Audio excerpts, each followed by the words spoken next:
Good day. The last 24 hours have been amongst the most fraught and dramatic in the ongoing crisis in the Middle East. The key event, the one that has attracted global attention, has been the missile or bomb strike on the hospital in Gaza. Hundreds of people have been killed, hundreds more have been injured. The death toll, the estimates of the death toll given by the Gaza Ministry of Health is simply horrendous. And as one might have expected, blame for this event has been assigned by each party to the other, and sympathisers of each party have lined up behind their respective parties and are blaming the other. So Palestinians, Hamas, the Ministry of Health, the Gaza Ministry of Health, people across the Islamic world, most people, the overwhelming majority of people in the global south, believe that the attack on the hospital was a bomb attack carried out by Israel, an Israeli bomb landing on the hospital. The Israelis themselves say that they did not bomb the hospital. They've said that it was a missile which possibly went astray, launched by an organization called Islamic Jihad. I'm not sure what connection this organization is supposed to have to Hamas, but never mind. That this missile, which went astray, supposedly struck the hospital and was the cause of all of the damage. And each side, of course, gives its own reasons for believing its respective accounts. So the people, those people who believe Israel was responsible, make the point, and I, by the way, think this is a strong point, that the rockets and missiles that Hamas and the other Islamic groups in Gaza are launching towards Israel are basically homemade, rather small. They would not have the ability to cause the kind of damage that this hospital has clearly suffered. And the reason I think that this is almost certainly a strong point is because it has been supported by a BBC journalist who I believe was near the scene. He, unlike me, is familiar with the type of weaponry, or more familiar with the type of weaponry being used by each side in the conflict. And he has said that, in his opinion, it is much more likely that this was a bomb than a missile. Having said that, that is his opinion. It's not been established fact. I just make the observation that a BBC journalist who was in the area, apparently he has come to that conclusion.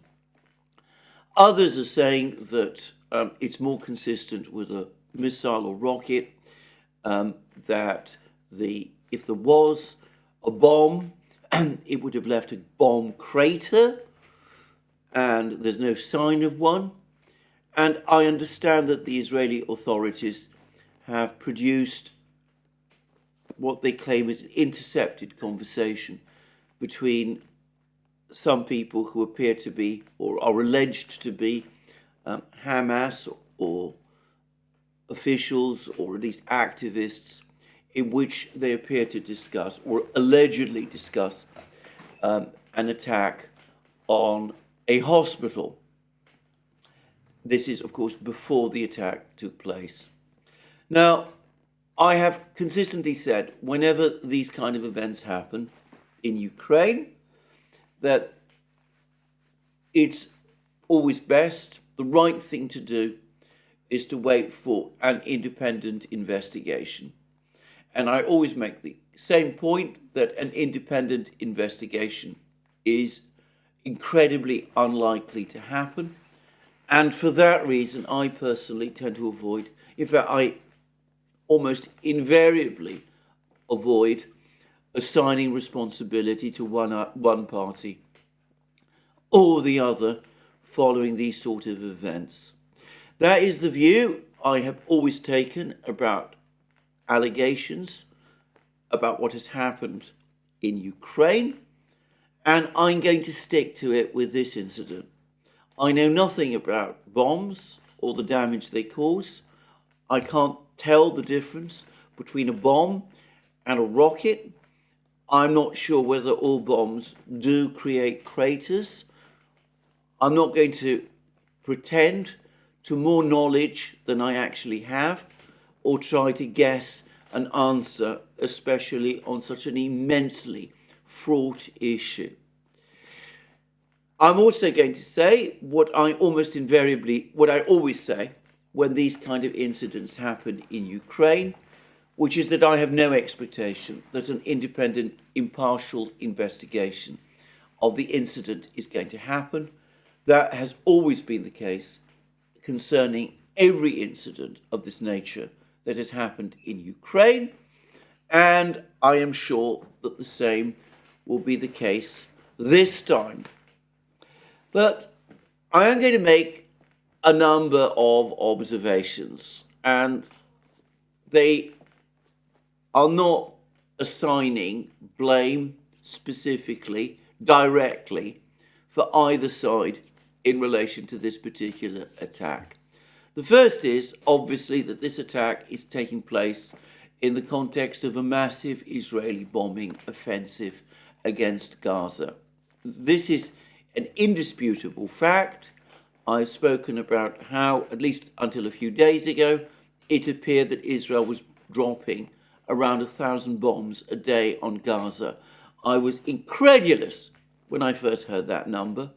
I was expecting to get significant pushback, people coming to correct me when I said that that was the actual number.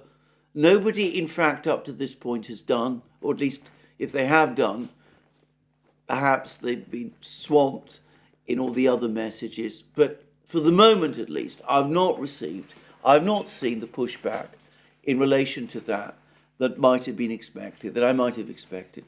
So there is an immense Israeli bombing offensive against Gaza. Given that that is so, I think it is going to be very difficult indeed to persuade many people outside the collective West that this was not in some way directly connected. This incident was not directly connected to that bomb offensive. It could be that it was a mistake, that Israel didn't target this hospital on purpose.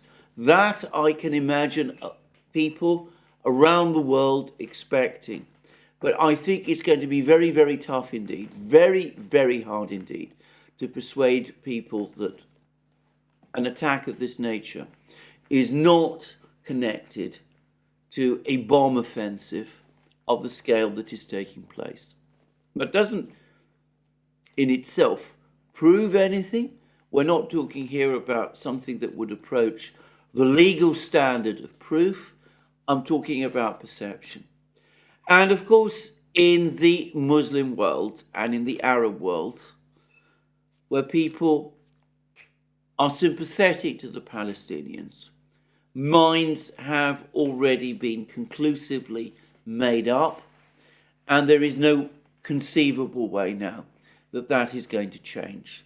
There have been massive demonstrations across the Middle East, people protesting against this attack, this event that was carried out against this hospital, and Arab and Muslim governments, and of course the Iranian government, have made extremely strong statements over it. There's been calls from Iran for some kind of oil embargo, an oil embargo specifically on Israel, I understand, as opposed to a global oil embargo. But anyway, amongst people in the Middle East and people in the Muslim world, including in countries like Turkey, which of course remains to this day a NATO member state, people have now made up their minds and they're protesting and they're acting. And that now is in itself a political fact, a reality, which has to be taken into account. So there we are. That, I think, is all I'm going to say about this incident in and of itself. I want to stress again, I'm not in any kind of position to come to any independent view or personal view about what happened. I am not going to pretend to knowledge that I simply do not have. I think that an investigation would be the way of arriving at the truth of this, but I don't actually expect it. Now, I am going to make a further point, and it is, of course, a rather sour one. We've had incident after incident in Ukraine when the Western media has claimed that Russian missiles have crashed into residential buildings. The Russians invariably say that they don't attack residential buildings, that this was almost certainly a Ukrainian missile, air defense missile. And by the way, I should say, for the record, Ukrainian air defense missiles, S-300s and such things, are huge missiles, very different from the kind of rockets that Hamas and the other fighters in Gaza launch. But anyway, the Russians invariably say that it is missiles like this that have fallen to earth, Ukrainian missiles that have missed their targets, fallen to earth, and are the ones that have actually caused the damage to these residential buildings. Scarcely ever does the West take these Russian explanations into account. There have been one or two occasions when it has been almost obliged to do so. One was the incident when an S-300 missile landed in Poland. That was the subject of an independent investigation, one of the rare occasions when something like that did indeed happen, and it supported the Russian side of the story that the missile that fell in Poland was indeed an S-300 air defense missile launched by Ukraine. And there's also been, a couple of weeks ago, there was an admission by the New York Times that this had happened, the same thing had happened, a Ukrainian missile falling to earth, killing civilians. The New York Times also carried out some kind of investigation and came to that same conclusion. But generally, mostly, when missiles in Ukraine crash into residential buildings, it is taken as axiomatic and almost invariably reported by the Western media that this is a Russian missile strike on a residential building in Ukraine. And it is rather interesting to read some of the same people, and I'm speaking now specifically about the British media, who basically ignore Russian protestations that it's not their missiles that crash into buildings, residential buildings, but Ukrainian missiles which go astray, which in Ukraine crash into residential buildings. It is, as I say, it does make one feel a bit sour, or at least it makes me feel a bit sour, when I see some of these same people accepting exactly the same explanation from the Israelis, which they disregard or ignore when it is made by the Russians. Anyway, maybe we should not be surprised at this, but that is perhaps another reality. And for the record, I think I'm going to just express this. Anyway, that is an issue, this application of double standards in this conflict, which I am going to come to later in this program. But anyway, as I said, regardless of exactly how this attack on this hospital happened, the political effect in the Middle East is clear-cut and is in itself a massive political fact. Given that this was so, I'm going to say straight away that it was unwise, to put it mildly, of President Biden arriving in Israel at this particular time to state publicly his acceptance of the Israeli view of this incident.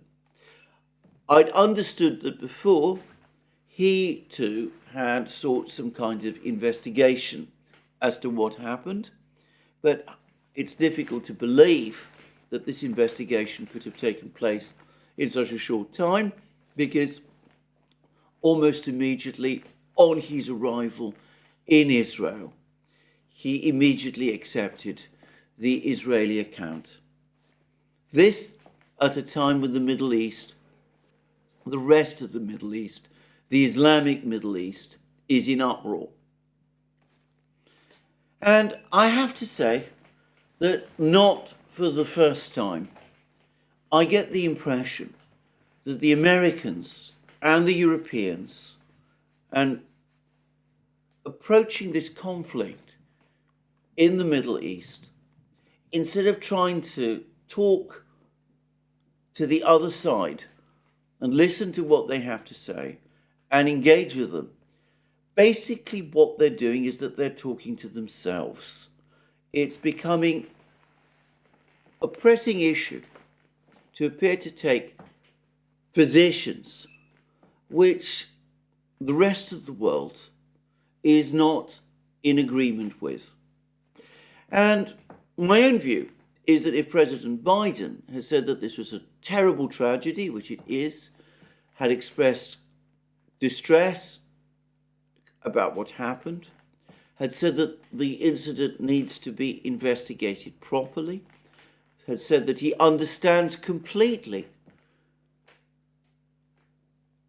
what the Israelis are saying, but that, as I said, an incident like this also does need to be investigated, and had also made the entirely proper point that what happened at this hospital in no way erases or dilutes the horror of what happened against Israeli civilians on the 7th of October. That would have been a much more wisely judged set of comments than a straightforward endorsement of Israel's position, given that apparently one of President Biden's purposes in coming to the Middle East is to try to calm things down, which inevitably means talking, addressing, communicating with the other side. Anyway, he didn't do that, and perhaps it's too much to expect that he would have done it. But we can already see the results.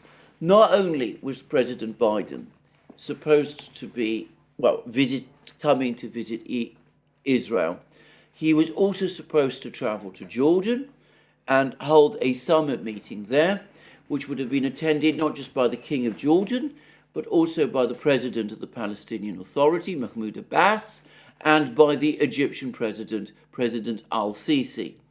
And all of this in order to try to find some kind of route out of this crisis.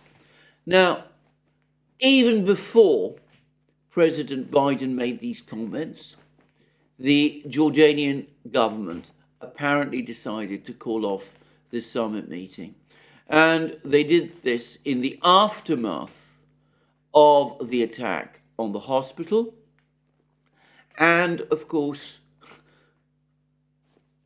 in the knowledge that President Biden was not making the kind of observations, the kind of comments which I think he should have made, and should have made almost immediately.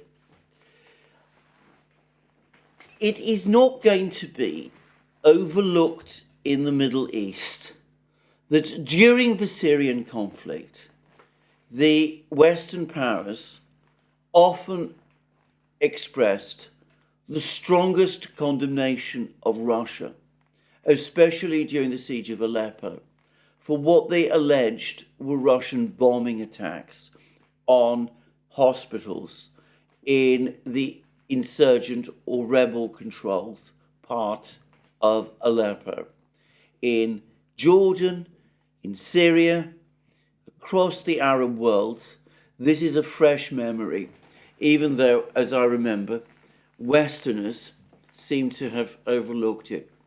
The Russians, of course, denied that they ever did carry out those attacks on those hospitals, and for the record, I personally have never seen the kind of video evidence of those attacks that I have seen of the video evidence of this attack that has happened in Gaza. But I can remember that the condemnation of the Russians was intense, that President Putin at one point had to call off a visit to France because of the intense hostility to him that was expressed in Europe over these supposed or alleged Russian hospital bombings. Again, of course, there was no independent investigation. Again, there was no call for an independent investigation.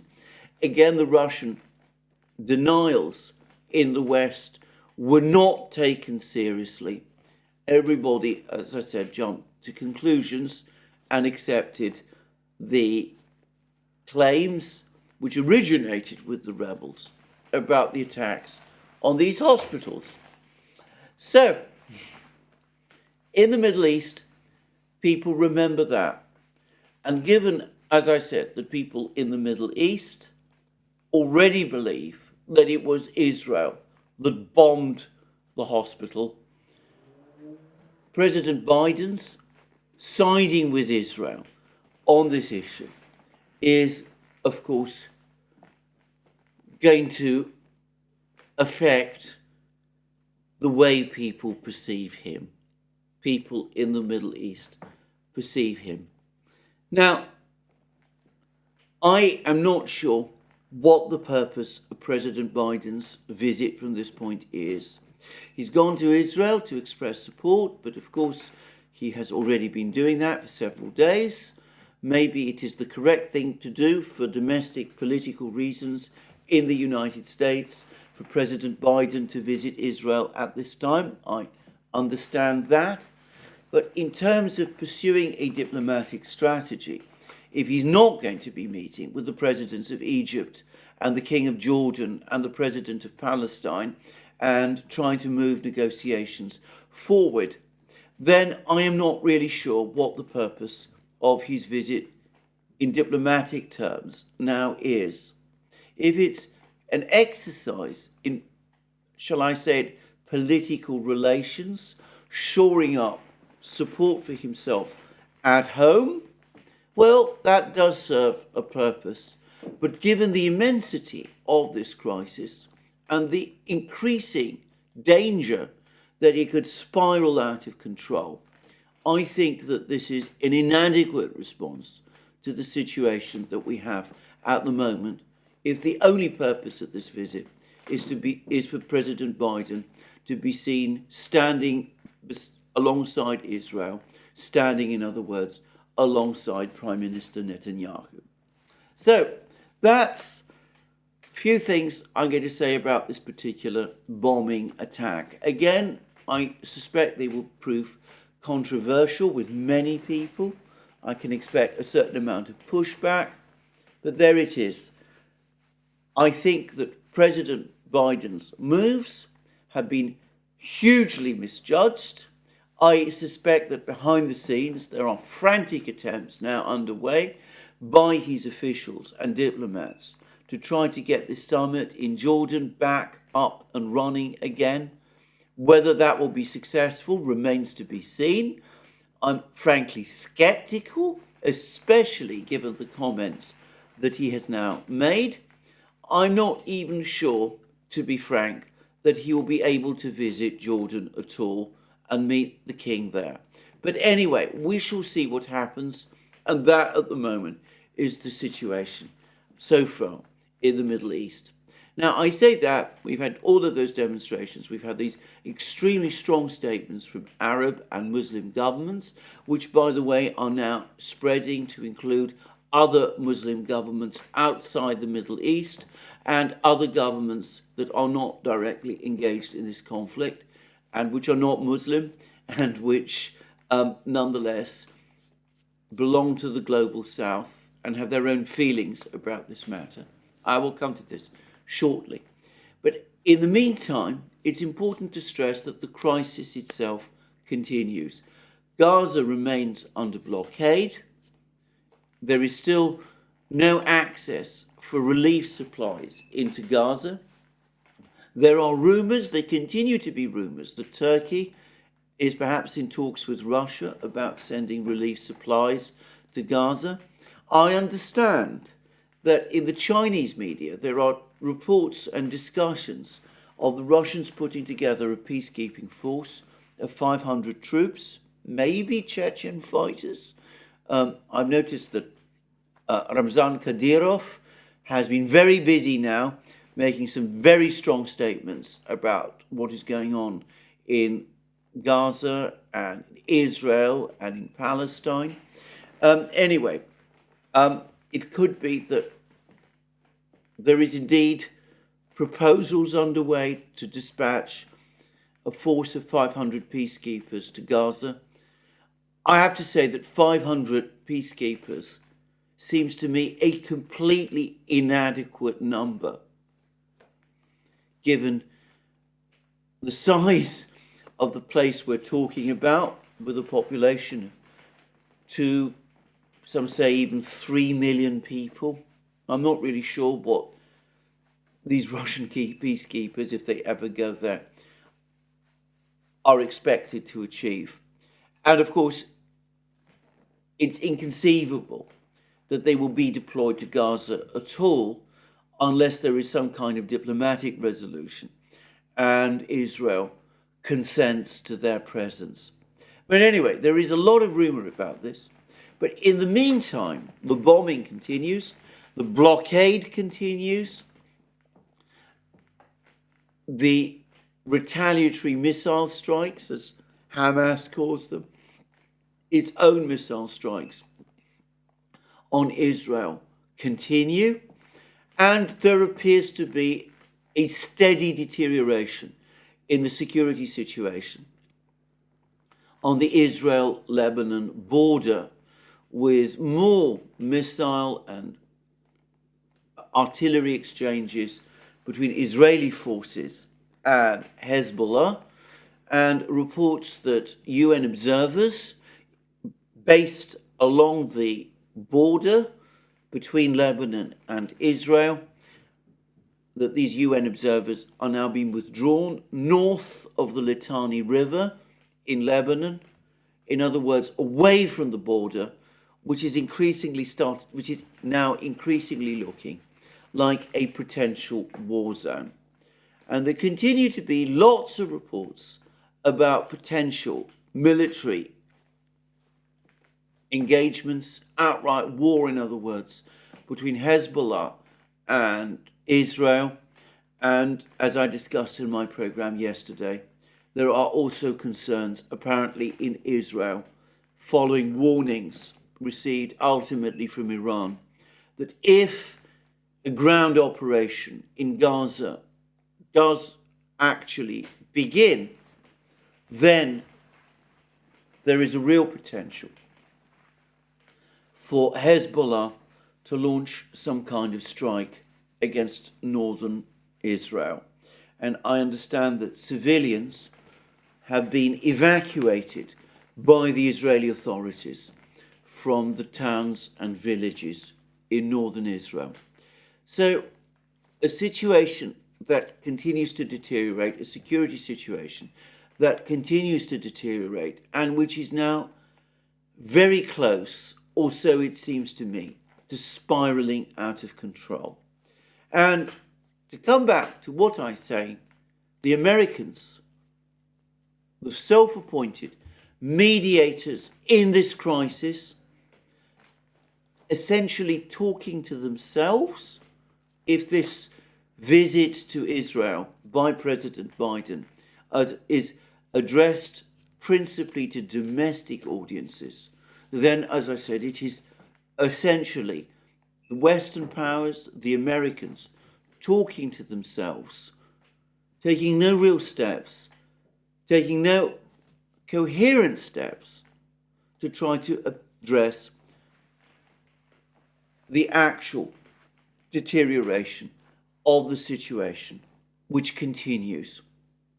Anyway, now, there's been a number of very interesting articles in the British media, one of which is by Patrick Winter, who is a foreign news editor for The Guardian, one of the more level-headed people in The Guardian, if I may say, though that doesn't in any way mean that I agree with most of what he writes.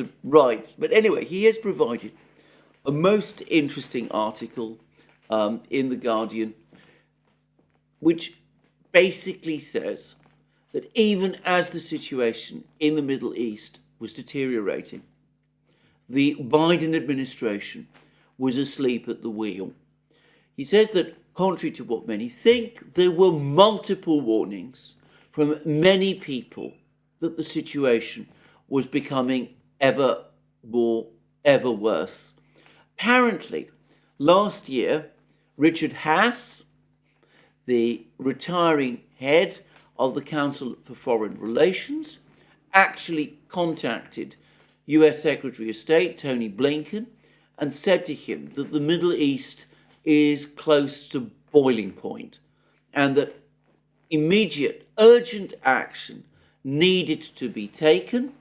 And very much like Alistair Crook discussed in that programme, the former British diplomat discussed with myself and Glenn Deason in a programme that we made with him about last week. Richard Haass also identified the major shift, rightward shift, the shift towards a more fundamentalist position within the Israeli government as one of the drivers for this deteriorating situation in the Middle East. And that was Richard Haass. And apparently, and incredibly, Blinken said that he agreed with him. But nothing of any practical, of any kind of practical nature was done. Instead, according to Patrick Winter, the United States got immersed in a completely sterile negotiation, and that's my word, not his, by the way, but that's certainly the impression I get from reading his article, in an entirely sterile negotiation with the Saudis to try to get the Saudis to establish diplomatic relations with Israel. And they did this without apparently having very much conviction in what it would achieve, very much understanding of what it might achieve, but in place of doing anything else. Apparently they were so intimidated, this is again Patrick Winter's view, by the intractability of this conflict and what was widely seen as the intransigence of Prime Minister Netanyahu, that the administration, the government of the mighty United States, the country that perceives itself as the most powerful in the world, well, they preferred not to focus on this problem, the underlying problem in the Palestinian territories, in Palestine, the conflict between the Israeli government and the Palestinian Authority, and the problems with Hamas. They preferred not to deal with any of this, because it was seen as too difficult. And of course, this negotiation with the Saudis continued aimlessly, the Saudis showing little enthusiasm for what the Americans were suggesting. And of course, it's been overtaken by the events that we've seen now in the Middle East.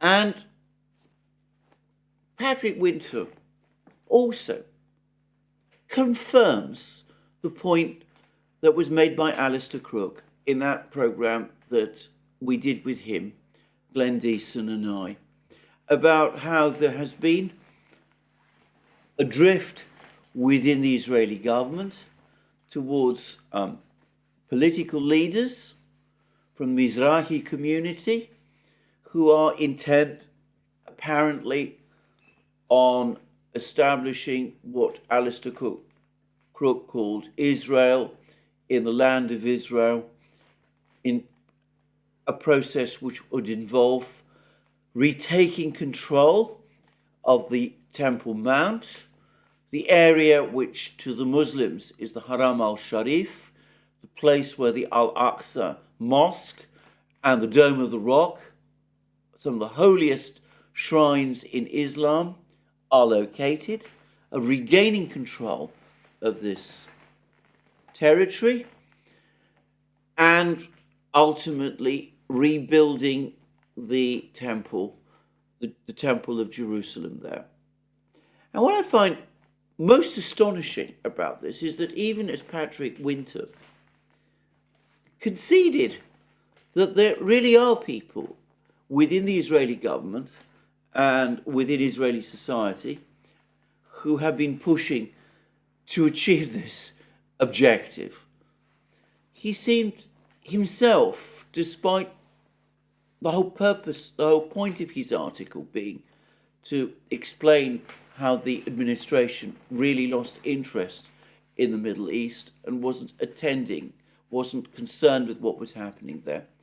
He didn't seem to understand the incredible epochal significance, the eschatological significance, as some people are referring to it, of these events, of the attempts to recreate the temple, to, in effect, do away with Al-Aqsa and with the Dome of the Rock.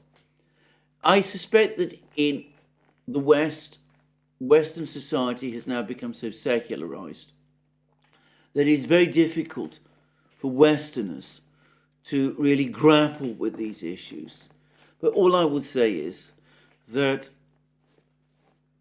these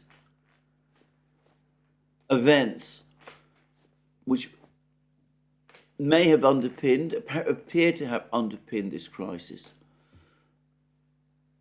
are already of such extraordinary potential power that any American government that was informed about them ought immediately to have taken notice and ought immediately to have acted in order to make it clear that these processes weren't allowed to get out of control. I'm going to say this: I have not yet seen a single statement from any American official or from the US government that, as far as they're concerned, the situation in Al-Aqsa and in the Dome of the Rock must not be changed. And I have not yet seen any statement from the Israeli government that there is no plan to change the situation on the Temple Mount in what the Muslims call the Haram al-Sharif, and that all talk of restoring the temple is simply talk and not to be taken seriously. I would have thought that if one wanted to diffuse this very dangerous situation, saying this and saying this loudly and clearly ought to be a priority. Now, maybe in the flood of comments that have been made by all kinds of people, maybe in Israel itself, within the Israeli government, for example, maybe those statements have been made. But all I would say is I follow the British media and the US media very carefully, as well as all others, and I have not seen them. Anyway, that's Patrick Winter. So he describes an American government essentially, and a Biden administration essentially asleep at the wheel, unable to process these events. And I am going to say something else, which Patrick Winter does not say, an administration absolutely fixated, obsessed with the conflict in Ukraine, single-mindedly focused on that conflict to the exclusion of all else, and unable to process what is going on in the rest of the world, because all its energies, all its interests were directed to this conflict with Russia, this proxy war with Russia in Ukraine. And we see the cost of this. Let me go back to a metaphor I gave in a program which we did on the Duran, Alex Christoforou and I, which is conducting the foreign policy of a superpower, which is what the United States is somewhat akin to driving a car along the highway. The driver has to be aware of what is going on the road. The driver has to look and see what the other cars are doing, what the lights are showing, what the signals are showing. The driver has to watch out and look out for bumps. The driver cannot afford to be focused on just one thing. If the driver ignores everything else that is happening, there is inevitably going to be a crash. And that is what, it seems to me, has happened. Now, there is another article, in some ways even more interesting than Patrick Winter's, and that one is in the Financial Times. And in a kind of a way, it takes us back to this fixation with Ukraine. And what it says is most revealing about the collapse of support for the Western position on Ukraine, which is now taking place across the global south.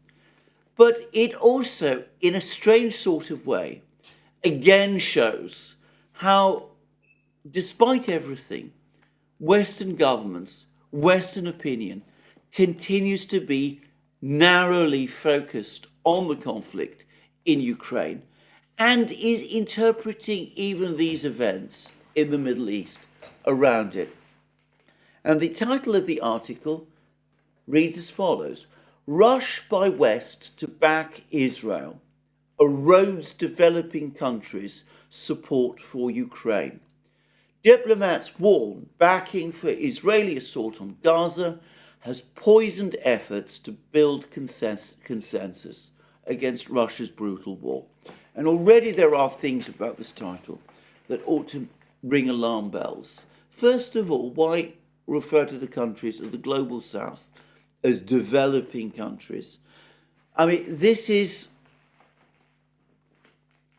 a view of them which the leaders and people of those countries have for a long time found deeply condescending. So why continue to use it in a title like this?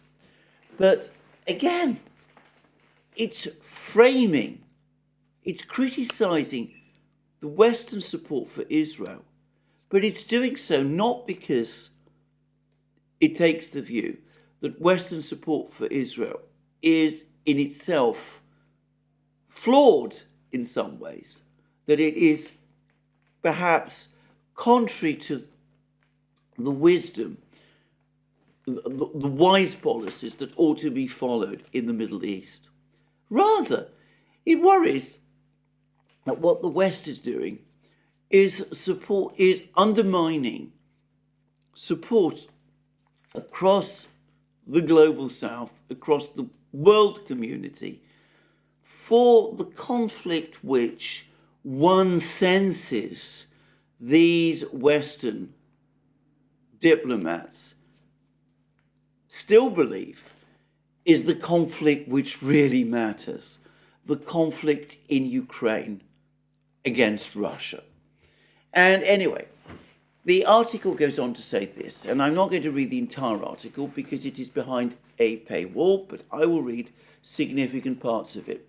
Western support for Israel's assault on Gaza has poisoned efforts to build consensus with significant developing countries on condemning Russia's war against Ukraine, officials and diplomats have warned. And the reaction to the October 7th attack on Israel by Islamist militant group Hamas and to Israel's vow to hit back against Gaza has undone months of work to paint Moscow as a global pariah for breaching international law, they said, exposing the US, EU and their allies to charges of hypocrisy. In the flurry of emergency diplomatic visits, video conferences and calls, Western officials have been accused of failing to defend the interests of 2.3 million Palestinians in their rush to condemn the Hamas attack and support Israel. In the first days after Hamas's assault, some Western diplomats worried that the US was giving carte blanche to Israel to attack Gaza with full force. That had eroded efforts since Russia's 2022 invasion of Ukraine to build consensus with leading states in the so-called global South, such as India, Brazil and South Africa, on the need to uphold a global rules-based order, said more than a dozen Western officials. More than a dozen. More than 12 officials are now calling the Financial Times and saying America's support, Joe Biden's support, European support, we'll come to the Europeans in a moment, for Israel means that our work to try to rally world opinion against the Russians is collapsing. And the article goes on to say, the backlash had solidified entrenched positions in the developing world on the Palestinian-Israeli conflict, officials said. They warned that this could derail future diplomatic efforts on Ukraine. We have definitely lost the battle in the global South, said one senior G7 diplomat. All the work we have done with the global South over Ukraine has been lost. Forget about rules. Forget about world order. They won't ever listen to us again. And it then goes on to say some American diplomats are privately concerned that the Biden administration's response has failed to acknowledge how its broad support for Israel can alienate much of the global South. In the Middle East, many Arabs feel that the United States and other Western powers have never held Israel to account for its treatment of Palestinians or paid enough attention to brutal conflicts in Syria, Yemen, and Libya. What we said about Ukraine has to apply to Gaza. Otherwise, we lose all our credibility, the senior G7 diplomat added. One wonders which country he or she is from and whether this person might actually have a foreign minister's rank. But anyway, that's another question. The Brazilians, the South Africans, the Indonesians, why should they ever believe what we say about human rights? Since last Sunday, just 4 weeks before the Hamas assault on Israel, leaders from the United States, EU and Western allies attended the G20 summit in New Delhi and asked developing nations to condemn Russia's attacks on Ukrainian civilians in order to help uphold respect for the United Nations Charter and international law. Since last Sunday, many of these officials, these anonymous officials, have told the Financial Times they have had the same argument read back at them in demands for condemnation of Israel's retaliatory assault on Gaza and of its decision to restrict water, electricity and gas supplies there. And then there's now concerns that I've been talking about in many programs about what is coming in the United Nations. In recent days, Russia has sought to pass a UN Security Council resolution condemning violence against civilians in the conflict without specifically mentioning Hamas.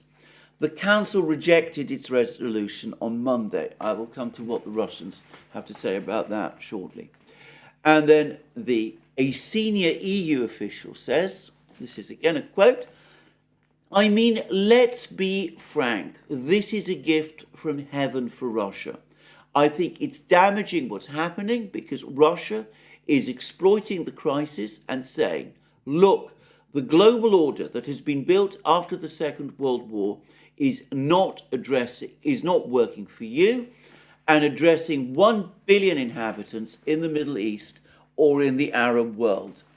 Arab states, particularly Jordan and Egypt, have pressed Western officials to harden their tone on protecting Gaza's civilians.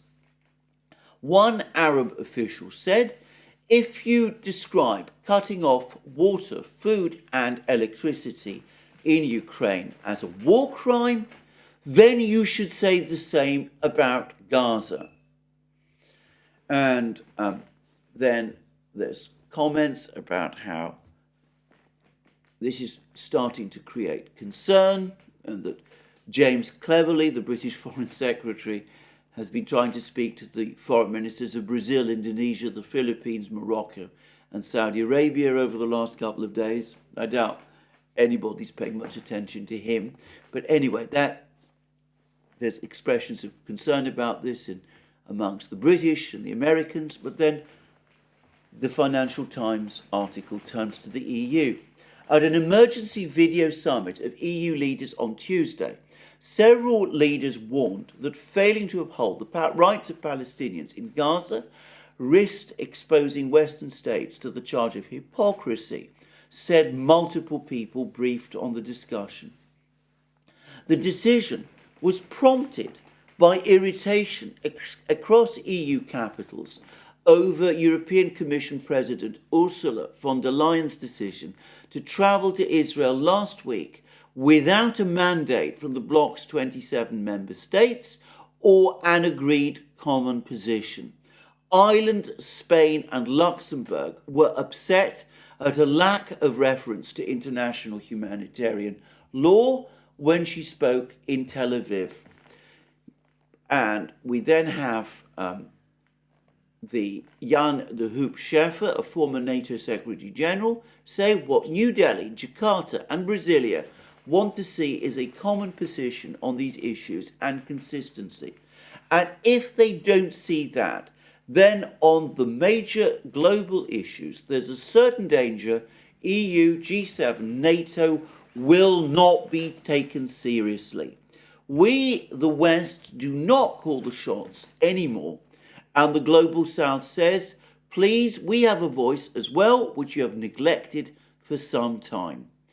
And then the article goes on to say, Russia's proposed UN Security Council resolution garnered support from only 4 countries, China, the UAE, Mozambique and Gabon. But, and this is the key, many Western diplomats worry that an amended Russian resolution could gain the 9 votes required to pass. The US, UK or France might then veto it, handing Moscow a propaganda victory. We have to prevent Russia, supported by the Chinese, taking the initiative to use this against us, said a senior Western diplomat. And then there's a risk that at the next vote in the UN General Assembly on supporting Ukraine, we'll see big explosion in the number of abstentions. And then we're told, so that's an admission that they're nervous about what might happen in the General Assembly. And then we're told that Russia has a huge stake in prolonging the conflict, given the distraction value and the use in shifting the global narrative, said one Western foreign minister, which is one of the most fatuous, the single most fatuous comment made in this article, because far from the Russians seeking to prolong this conflict, as we have seen, and as I've discussed in recent videos, on the contrary, they seem to be doing everything they possibly can to bring about an end to hostilities and a ceasefire followed by peace talks. But anyway, we can see that there is now growing unease across the West. They're starting to sense that opinion in the global South is turning against them. But even at this point, they're not really looking at this from the perspective of how to contain a potential explosion in the Middle East. They're worried about loss of support for their proxy war against Russia in Ukraine. I come back again to what I have said so many times. This Russia obsession, because it is an obsession about Russia, is utterly self-defeating. It is taking the West down all kinds of cul-de-sacs. And we see that even in the face of this crisis, which potentially has far greater scope to spiral out of control than the one in Ukraine, the West, even these Western diplomats, that more than a dozen of them, who are concerned enough to talk to the Financial Times, they're not so much interested in the crisis itself, but rather what people in the global South will think about the West in relation to the conflict in Ukraine. Anyway, it does look to me that we're losing the plot, and it is unsurprising, increasingly, that in terms of the conflict in Ukraine, and by the way, in the conflict in the Middle East, that it is the Russians who are making progress and the West that is becoming increasingly marginalized. Now, I said that I would say what the Russians have said about the failure of their resolution. They have actually published a statement about it. It is an excoriating statement. It places the full blame for the failure of the resolution on the Western powers. It says that if the Western powers had supported a resolution which was worded to make no political charges against anybody, and which was strongly supported by 17 Arab states who co-sponsored it, had that happened, then the conflict would have ended. There would have been a ceasefire, at least there would have been movement towards a ceasefire and a stabilization of the situation. Instead, because of the stance made by the Western powers in blocking this resolution, with the United States, Britain and France voting against the resolution because it didn't condemn Hamas,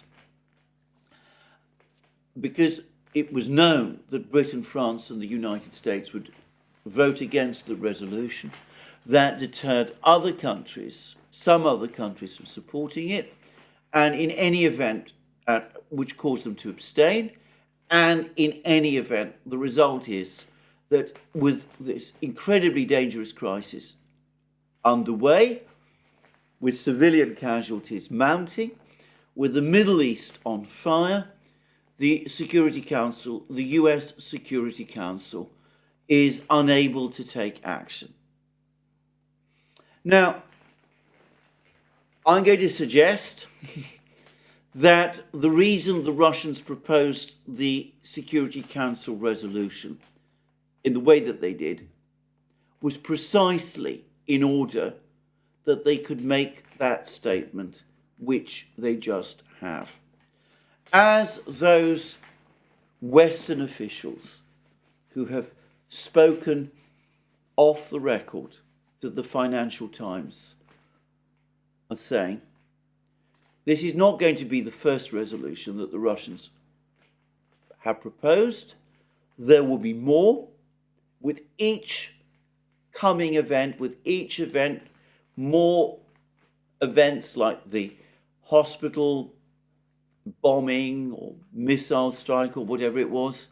With every one of these events, we will get closer to the point when a big, much stronger resolution, proposed not just by the Russians, but by various other states, perhaps the BRIC states acting together, is put to the Security Council, putting the Western powers in an impossible position, where either they accept it, in which case it goes through and the West is humiliated, or where the West vetoes it and the Russians, and we can see that there is one official who's already worried about reactions in the General Assembly, but a situation then arises where the Russians take that resolution to the General Assembly and it gets a vote there.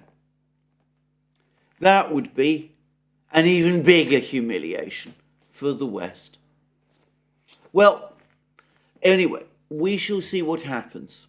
For the moment, it must be said that news about diplomatic activity has abated a little, even as President Biden somewhat aimlessly moves around the Middle East. As I said, it's not clear to me whether he's even going to Jordan now, given that there isn't going to be the summit meeting that he was going to attend with the Arab leaders. Anyway, even as President Biden is in Israel, the center of diplomatic activity has now moved to Beijing, where President Putin, of course, is present. By the way, whilst there, he's had meetings, a very lengthy meeting with Xi Jinping, an extremely friendly meeting. President Putin was treated by the Chinese very much as the guest of honor. But Putin has also met the presidents of Mongolia, Thailand, Laos, well, the Prime Minister of Thailand, rather, the President of Laos, and the President and sort of Mongolia, Laos, and Thailand. He's met those leaders, and of course he's met Xi Jinping. Oh, and also forgot the presidents of Kazakhstan and Uzbekistan as well. So he's having lots of meetings with lots of people, and there's no doubt that there's been more meetings and more discussions about the situation in the Middle East. And by the way, I anticipate that before long he will be having his call, or perhaps even his meeting, with Saudi Arabia's Crown Prince Mohammed bin Salman, MBS, as he's widely called. And by the way, on that, I now understand that in fact MBS did eventually meet with Blinken. As I have said previously, he kept Blinken waiting in Riyadh for a whole night, and he did eventually meet Blinken after that night passed. There is apparently not exactly a readout, but a statement about the meeting from a US State Department official, very unrevealing. But whatever, it's clear that Blinken, whilst in Riyadh, was severely snubbed. Now, Blinken also, whilst in Riyadh, telephoned the Chinese Foreign Minister, Wang Yi. I say that it was he who telephoned Wang Yi. The State Department readout suggests it was Wang Yi who telephoned Blinken.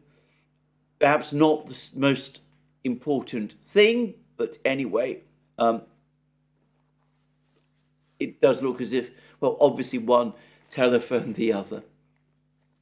But the Chinese Foreign Ministry, interestingly, has not provided an English language translation of this readout, but we do have a Chinese language version, and, well, this is a machine translation, and I'm going to touch on what the Chinese say. Wang Yi said to Blinken about the situation in the Middle East. Wang Yi said that the Palestinian-Israeli conflict continues to escalate and faces the risk of getting out of control. China opposes all actions that harm civilians and condemns all practices that violate international law. China believes that safeguarding its own security cannot be at the expense of harming innocent civilians. That means Israel safeguarding its own security cannot be at the expense of harming innocent civilians. There is no way out through military means, and using violence for violence will only create a vicious cycle. Wang Yi pointed out that the top priority is to cease fire and calm the situation down as soon as possible to avoid exacerbating the humanitarian disaster, abide by international humanitarian law, and open up channels for humanitarian relief, support the United Nations in building international consensus, and the Security Council in playing its due role. Wang Yi stressed that the fundamental way to solve the Palestinian issue lies in implementing the two-state solution, establishing an independent Palestinian state, and realizing peaceful coexistence between Palestine and Israel. Without reconciliation between the Arab and Israeli nations, there will be no peace in the Middle East. And then there is the key. China calls for convening an international peace conference as soon as possible to promote the achievement of broad consensus. Now, I've been saying that this is the end point that the Chinese and the Russians are working towards. They want to wrest control of the mediation process in the Middle East from the Americans. They're planning to set up an international conference like the one that was going to be set up in Geneva all those decades ago in the mid-1970s, but as I said, which only met on one occasion. And here we see Wang Yi saying that straightforwardly and bluntly to Blinken over the course of that call. And I do wonder whether Blinken understood what it was exactly that Wang Yi was saying. Anyway, that call, that discussion took place some days ago. We've seen less more recently, and of course it's not clear precisely what is going on, but no doubt all of these various leaders who are now in Beijing will be speaking to each other, and we will see what comes out of all of those discussions. Well, this ends my discussion of the big crisis at the moment, the one in the Middle East. The conflict in Ukraine, of course, continues, and we had that missile strike on the two Russian bases, the one in Berdyansk and the one apparently in Lugansk region, which took place yesterday, Ukrainian missile strikes, and it is now acknowledged that the missiles used were ATACMS missiles. Now, the Russian Ministry of Defense says that 5, what they call operational tactical missiles were shot down, which would imply that there must have been more than 5 launched, given that it is generally acknowledged that some, at least, did get through.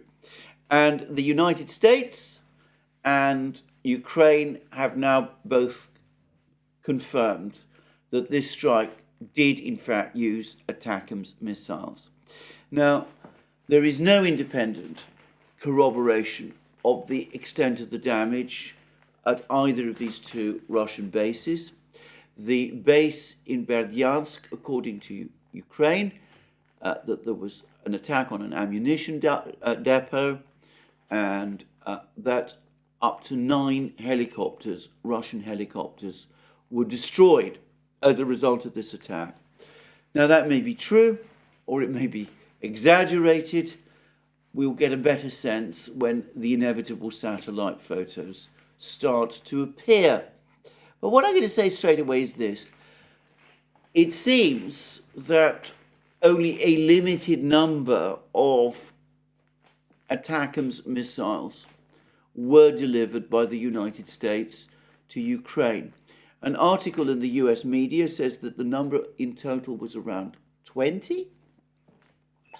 There are reports from Russian sources which say that the missiles, the ATACMS missiles, were sent to Ukraine as far back as August, and that the actual number is more like 60. Who knows? The point is that the Russians can replace the helicopters that were destroyed in this attack, even if Ukrainian claims that they destroyed 9 are true. Russia builds helicopters. There's active production lines, numbers of helicopters being produced by the Russian military is apparently increasing. So they can make up these losses. And we've had reports from people like Boris Rozhin, the commentator, known as very, very well-known Russian commentator about these matters, who writes as Colonel, using the persona of Colonel Kassad. Anyway, Boris Rozhin says that there was a certain amount of material damage, actual deaths and injuries as a result of these attacks was minimal. So it seems most likely that the pilots and the aircrew were not injured as a result of these attacks. Well, if this is correct, and if, let's say, 9, and I have heard this figure, missiles were used in this attack, Rebar puts it lower at 6, but I think we can perhaps accept that it was more. If 9 missiles, or 6 missiles, or whatever number of missiles were used in this attack, then Ukraine is expending missiles that are in limited supply and which cannot be replaced. At least they can be replaced, but that would over time result in a diminution of American stocks. Well, it's expending attacks against air bases where the Russians can replace their losses. It is not, or so it seems to me, a good trade-off. But there we are. That is what the Ukrainians did.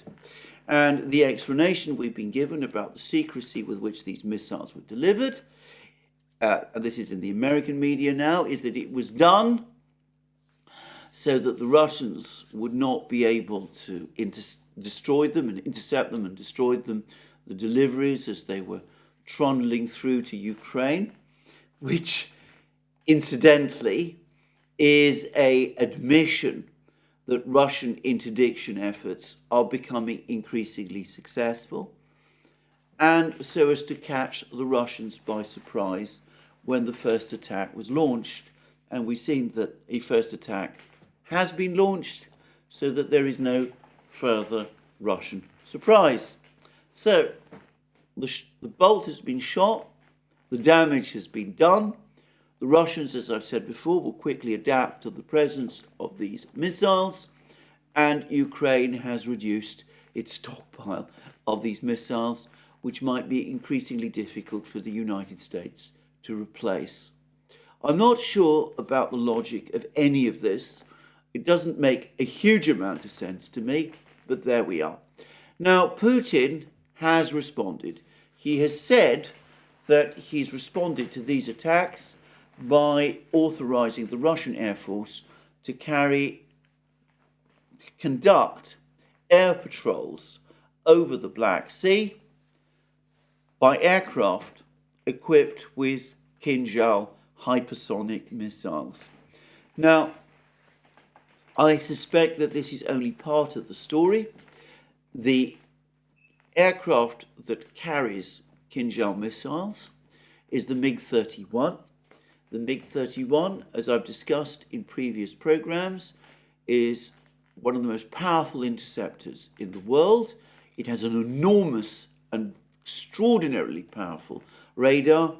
It was designed precisely with the purpose of destroying cruise missiles, and I suspect that it is being deployed over the Black Sea in order to more successfully counter Ukrainian cruise missile attacks, including ATACMS attacks on Russian positions in Crimea, in places like Berdyansk and elsewhere. In other words, it is being deployed to shoot down cruise missiles.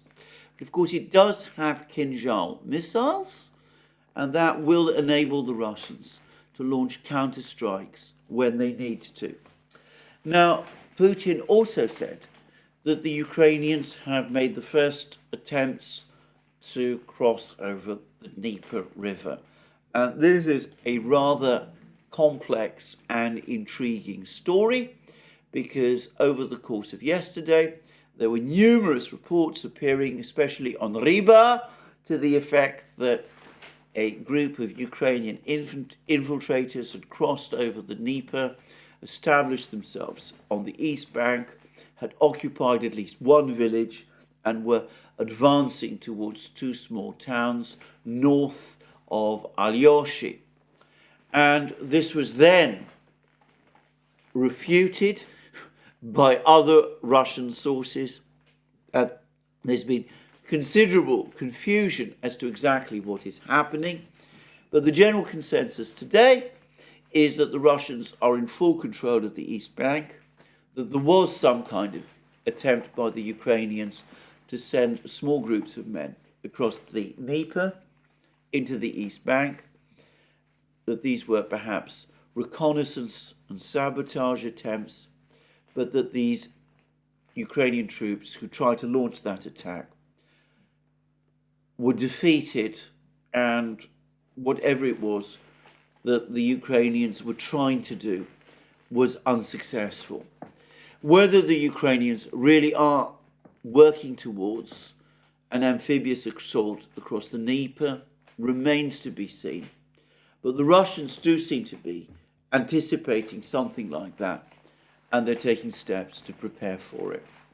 Anyway, that is the situation in Kherson region. Elsewhere, we're getting more reports that the Russians have been making more offensive counterattacks in the Rabotino-Verbovoye area, and also north in Kupiansk, but perhaps more pertinently, that they've been gradually increasing the territory that they control around Avdiivka in the two parts of the pincers that they are establishing around this town. Now, again, to repeat what the Russians have been saying, this offensive against Avdiivka is not expected to be resolved quickly. It's going to take weeks, perhaps months, given the very heavy fortifications that Ukraine has created around Avdiivka. And of course, the Ukrainians, in the meantime, have been transferring troops, in part from other parts of the front lines, towards Avdiivka in order to plug the holes in their defences there. In fact, there was even a Russian report yesterday that Ukrainian troops have actually, Ukraine has been pulling back troops from close to Rabotino on the southern front lines and is urgently redeploying them to Avdiivka. Well, we shall see.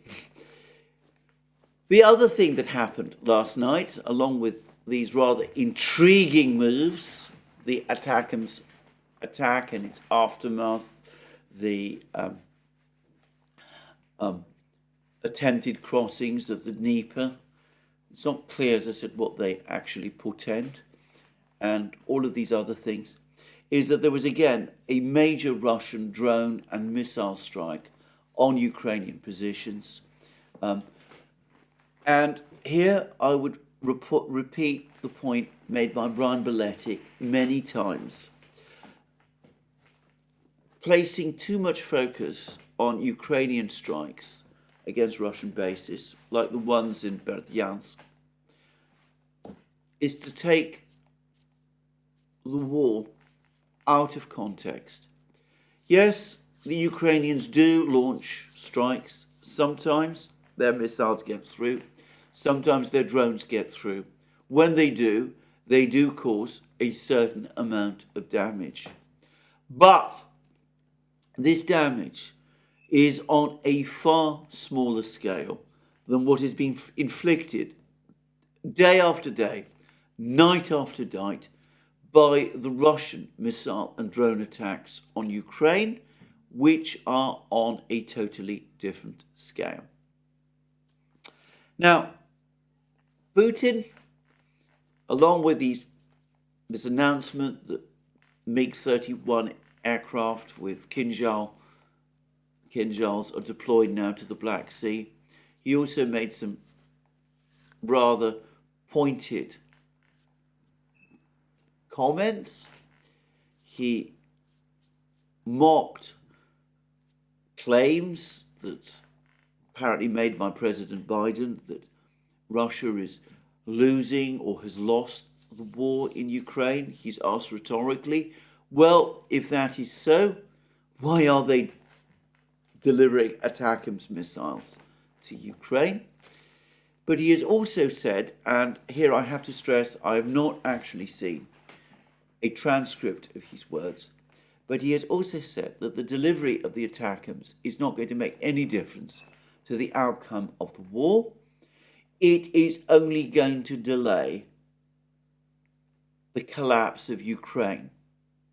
Now, I think it is what he said, but if he did talk about the collapse of Ukraine, then that is the clearest statement up to now of how the Russians eventually see this war ending.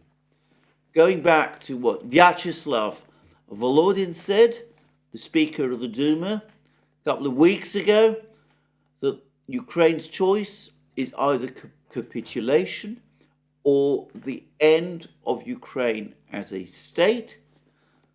If Putin did use these same words, then it does seem as if he at least now expects the Ukrainian state to come to an end. Now, I qualified that. I haven't yet read his exact words. When I do, when we get proper transcripts, proper readouts from the Kremlin confirming what he did say, well, then I might revisit this topic.